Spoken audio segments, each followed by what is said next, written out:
ഇപ്പോൾ കഥാസാഗരം തയ്യാറാക്കി അവതരിപ്പിക്കുന്നത് ബോണി ജെ ബേസിൽ.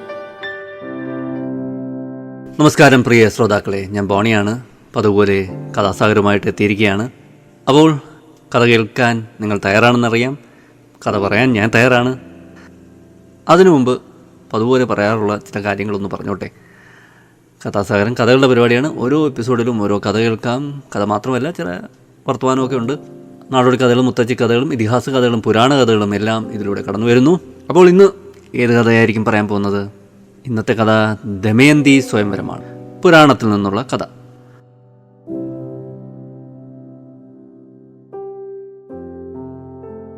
അപ്പോൾ കഥ ഇങ്ങനെയാണ്. നിശബ്ദ രാജാവായ വീരസേനൻ്റെ പുത്രനായിരുന്നു നള മഹാരാജാവ്. സദ്ഗുണ സമ്പന്നനായ വീരനും യുദ്ധ നിപുണനുമായിരുന്നു അദ്ദേഹം. അക്കാലത്ത് വിദർഭ രാജ്യത്തെ ഭീമകൻ എന്ന രാജാവിനൊരു പുത്രിയുണ്ടായിരുന്നു. പേര് ദമയന്തി.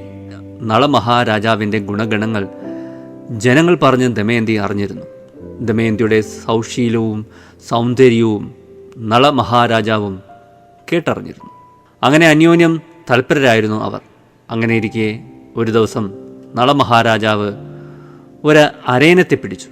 അപ്പോൾ ആ അരയനം പറഞ്ഞു, രാജാവേ, എന്നെ അങ്ങ് വിട്ടയച്ചാൽ ഞങ്ങൾ ദമയന്തിയുടെ അടുക്കൽ ചെന്ന് അങ്ങയുടെ ഗുണഗണങ്ങൾ വർണ്ണിക്കാം. ഇത് കേട്ട് നളൻ ഹംസത്തെ വിട്ടയച്ചു. ഹംസം ദമയന്തി പൊയ്കക്കരികെ നിൽക്കുന്നത് കണ്ട് അവിടെ പറന്നെത്തി നളനെക്കുറിച്ച് സ്തുതിച്ചുകൊണ്ടിരുന്നു. ഹംസങ്ങളുടെ സംസാരം കേട്ട ദമയന്തി നളനോടുള്ള തൻ്റെ താല്പര്യം അറിയിക്കാൻ ഹംസങ്ങളോട് പറഞ്ഞു. നളനും ദമയന്തിയും പ്രണയബദ്ധരായി. പ്രായപൂർത്തിയായ മകളെ വിവാഹം ചെയ്ത് അയക്കുവാൻ ഭീമകൻ ആലോചിച്ചു. അതിനുവേണ്ടി സ്വയംവരം നടത്താമെന്ന് തീരുമാനിച്ചു. സ്വയംവര സന്ദേശം നാനാ ദിക്കിലും അറിയിച്ചു. നാരദൻ പറഞ്ഞ് ദേവലോകത്തും ദമയന്തി സ്വയംവരം വാർത്ത എത്തി. സുന്ദരിയും സുശീലയുമായ ദമയന്തിയെക്കുറിച്ച് ദേവന്മാരും കേട്ടിരുന്നു. ദമയന്തിയെ വേൾക്കണമെന്ന് ദേവന്മാരും ആശിച്ചു. ഇന്ദ്രനും വരുണനും അഗ്നിയും യമനും ദമയന്തിയെ വിവാഹം കഴിക്കാൻ ആഗ്രഹിച്ചു. അവരും സ്വയംവരത്തിന് പോകാൻ പുറപ്പെട്ടു. വഴിയിൽ വെച്ച് നളനെ കണ്ട് അവർ ഒരു നിർദ്ദേശം കൊടുത്തു. ദേവന്മാരായ ഞങ്ങളിൽ ഒരാളെ വരിക്കണമെന്ന് ദമയന്തിയോട് പറയണമെന്നായിരുന്നു ആ നിർദ്ദേശം. ദേവന്മാരെ അനുസരിക്കാതെ പറ്റില്ലല്ലോ. അതുകൊണ്ട് നളൻ ആ സന്ദേശം അന്തഃപുരത്തിലെത്തി ദമയന്തിയെ അറിയിച്ചു. നളനെ അല്ലാതെ മറ്റാരെയും താൻ വരിക്കില്ലെന്ന് ദമയന്തി മറുപടി പറഞ്ഞു. ആ വിവരം നളൻ തിരിച്ചെത്തി ദേവന്മാരെ അറിയിച്ചു. ദേവന്മാർ അപ്പോൾ ഒരു ഉപായം കണ്ടെത്തി. സ്വയംവര പന്തലിൽ ദേവന്മാരും നളനെപ്പോലെ രൂപം മാറി നിന്നു. ദമയന്തി വരണമാലിയുമായി സ്വയംവര പന്തലിലെത്തി. അവിടെ നളനെ തിരഞ്ഞു. അതാ നിൽക്കുന്നു 5 നളന്മാർ. ദമയന്തി ആകെ കുഴങ്ങി. എന്നിട്ട് ദേവന്മാരെ പ്രാർത്ഥിച്ചു. പ്രാർത്ഥനയ്ക്ക് ശേഷം നളന്മാരുടെ പാദങ്ങളിലേക്ക് നോക്കി. ദേവന്മാരുടെ പാദങ്ങൾ നിലത്ത് തൊടുന്നില്ല. യഥാർത്ഥ നളൻ മാത്രമാണ് മണ്ണിൽ പാദമൂന്നി നിൽക്കുന്നതെന്ന് ദമയന്തിക്ക് മനസ്സിലായി. അങ്ങനെ നളനെ തിരിച്ചറിഞ്ഞ ദമയന്തി ഉടനെ വരണമാല്യം അണിയിക്കുകയും ചെയ്തു. ഇത്രയുമാണ് ഈ ചെറിയ കഥ.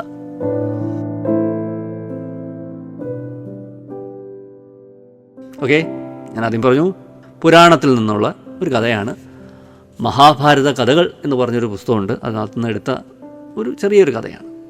അവസാനം പറയുന്നുണ്ടല്ലേ, എന്താണ് പറയുന്നത്? മണ്ണിൽ പാദമൂന്നി നിൽക്കണമെന്ന്. നമ്മൾ മണ്ണിൽ ചവിട്ടി നിൽക്കണമെന്നൊക്കെ അല്ലേ പലരുമൊക്കെ പറയാറില്ലേ, കാരണവന്മാരും ഒക്കെ പറയാറുണ്ട്. എന്തുകൊണ്ടാണ് അല്ലേ? അഹങ്കാരമൊന്നും പാടില്ല അല്ലേ? കാര്യങ്ങളൊക്കെ മനസ്സിലാക്കി യാഥാർത്ഥ്യ ബോധത്തോടെ ഒക്കെ ജീവിക്കുക. അല്ലാതെ ഒരു സ്വപ്നലോകത്തല്ലേ, പ്രകൃതിയെ മനസ്സിലാക്കി സ്വപ്നലോകത്തൊന്നും അല്ല ജീവിക്കേണ്ടത്. അല്ലെങ്കിൽ ഒരു വരേണ്യ സ്വഭാവത്തിലല്ല നമ്മൾ ജീവിക്കേണ്ടത്.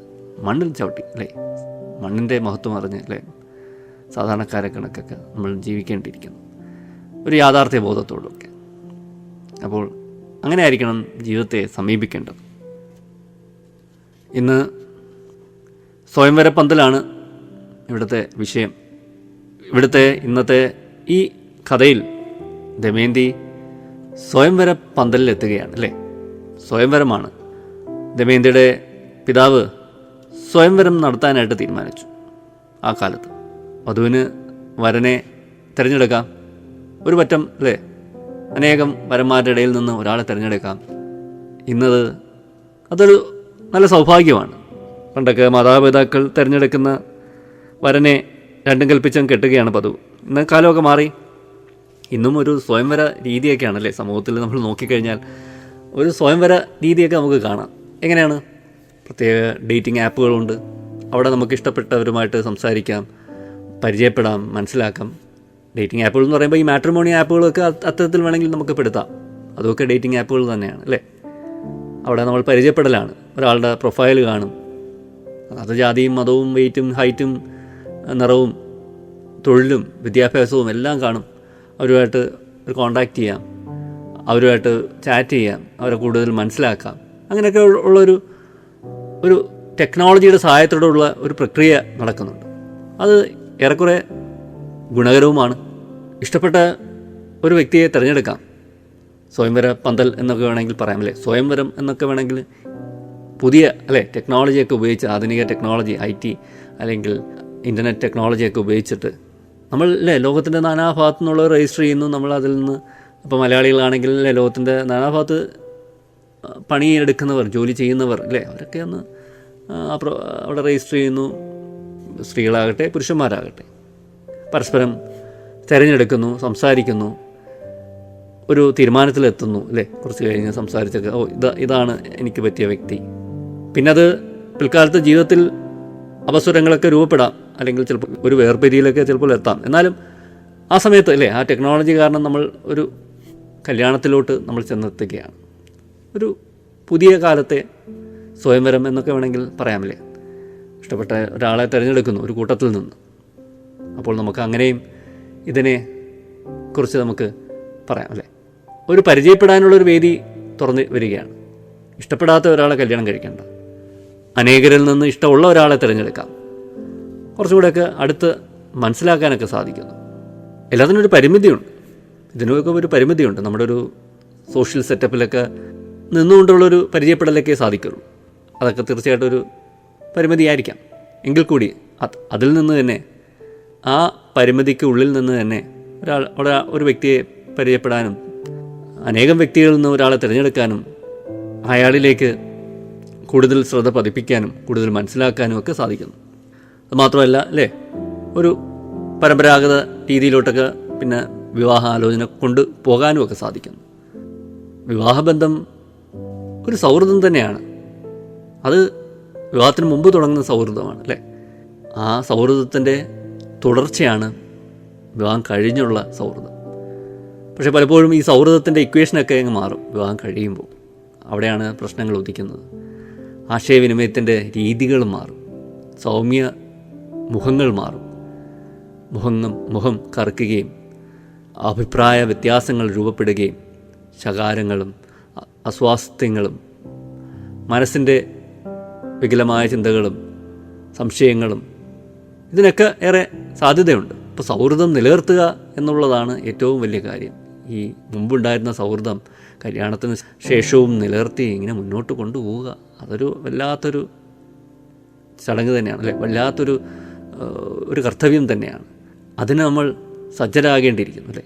ഏറെക്കുറെയൊക്കെ നമ്മളത് ആ ഒരു ടെക്നിക്കൊക്കെ മനസ്സിലാക്കേണ്ടിയിരിക്കുന്നു.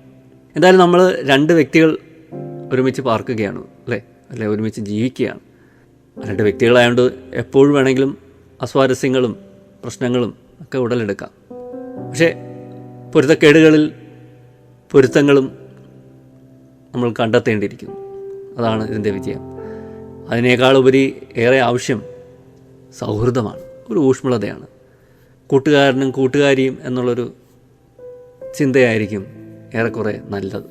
പലപ്പോഴും അതിനപ്പുറത്തേക്ക് ഒരു ഭരണത്തിൻ്റെ അല്ലെങ്കിൽ ഭരിക്കപ്പെടേണ്ട ഒരു വ്യക്തിയാണ് എന്നൊക്കെ ചിന്തിക്കപ്പെടുമ്പോഴാണ് പ്രശ്നങ്ങൾ ഉടലെടുക്കുന്നത്. ഒരു പേഴ്സണൽ സ്പേസ് ഉണ്ട് എല്ലാവരുടെയും. അതിപ്പം കല്യാണം കഴിഞ്ഞാലും ഒക്കെ ഒരു പേഴ്സണൽ സ്പേസ് ഉണ്ട്. ആ പേഴ്സണൽ അല്ലെങ്കിൽ വ്യക്തിപരമായ ആ ഒരു സ്പേസിലോട്ടൊക്കെ കൈകടത്തുകയും വല്ലാതെ വശി പിടിക്കുകയും അല്ലേ വല്ലാതെ മാനസിക സമ്മർദ്ദങ്ങളിലൊക്കെ പെടുത്തുമ്പോൾ തീർച്ചയായിട്ടും പ്രശ്നങ്ങൾ, സ്പർദ്ധകൾ ഒക്കെ ഉടലെടുക്കും. അപ്പോൾ അത്തരത്തിലൊക്കെ ഉണ്ടാകാതിരിക്കട്ടെ. മുമ്പ് എപ്പോഴോ കണ്ട ആ സൗഹൃദം ജീവിതാവസാനം വരെ നിലനിർത്താൻ സാധിച്ചാൽ, ആ ഊഷ്മളത, ആ പങ്കിടൽ ഒക്കെ നിലനിർത്താൻ സാധിച്ചാൽ പിന്നെ ആ കല്യാണം വിജയിച്ചെന്ന് നമുക്ക് പറയാം. പലപ്പോഴും പലരുടെയും കാര്യത്തിൽ അങ്ങനെയൊന്നും സംഭവിക്കാറില്ല. അത് മറ്റൊന്നുമല്ല, രണ്ട് കുടുംബങ്ങളിൽ നിന്ന് വരുന്ന വ്യക്തികളും രണ്ട് താല്പര്യങ്ങളും രണ്ട് ചിന്താഗതികളും ഒക്കെ ആകുമ്പോൾ തീർച്ചയായിട്ടും സംഘർഷങ്ങൾ ഉടലെടുക്കും. പഴയ കാലത്തെ വിജയങ്ങളുടെയൊക്കെ പിന്നിൽ ഒരു സഹിഷ്ണുതയുണ്ടായിരുന്നു, ഒരു അടിച്ചമർത്തലുണ്ടായിരുന്നു. അതൊക്കെ ആയിരിക്കും പലപ്പോഴും ദാമ്പത്യങ്ങൾ വിജയിച്ചതിൻ്റെ പിന്നിലുള്ള കഥ.